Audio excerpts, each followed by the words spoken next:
President Biden, when he traveled to Israel after Hamas attacked on October 7th and killed roughly 1,200 Israelis, President Biden warned Israel not to make the same mistakes that America did after 9/11, not to allow rage to consume them, not to allow rage to guide their response. You, more than those of us watching the show right now, and more than me, know how much the Israeli military is actually targeting Hamas, whether the Israelis are actually doing everything they possibly can to avoid civilian casualties, how bad the civilian death toll actually is, as opposed to what the Hamas-run Palestinian Health Ministry claims, how widespread the destruction actually is in Gaza. Do you think the Israelis took Biden's advice about not allowing retaliation to be driven by rage?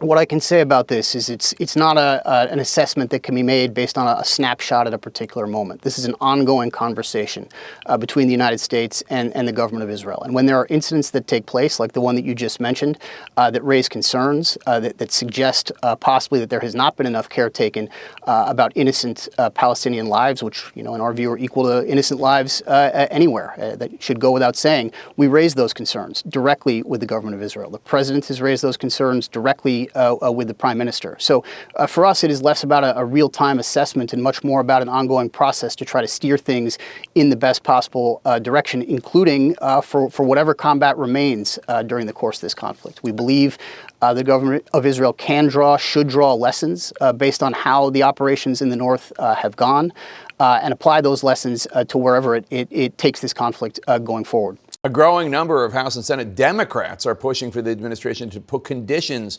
on the aid that continues to go to Israel. Senator Bernie Sanders, for example, says that any U.S. aid must be contingent on Israel ending what he calls indiscriminate bombing in Gaza, committing to not reoccupy Gaza, re-entering peace negotiations for a future two-state solution. What do you think about that? What do you think about conditions on future aid? Well, I guess what I would say about that, Jake, at this point is no assistance that the United States provides to any country is unconditional. It comes with a requirement that aid be used consistent with international law, consistent with the law of armed conflict. And I want to also be clear that the president has said that Israel has every right to defend itself against the horrific attacks that took place on October 7th.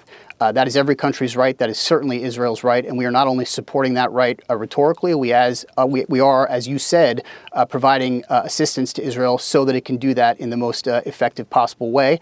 But to the points that we were talking about just earlier in this same conversation, those rights come with obligations, and that obligation includes conducting this conflict in a way that distinguishes civilians from non-combatants, in a way that is proportional. All of the requirements associated with international humanitarian law are applicable here. The last thing I will say on this, though, and it's important to bear in mind, is that Israel is fighting an adversary that not only does not hold itself to these same standards, it openly boasts about flouting them and about its violations, flagrant violations of international law.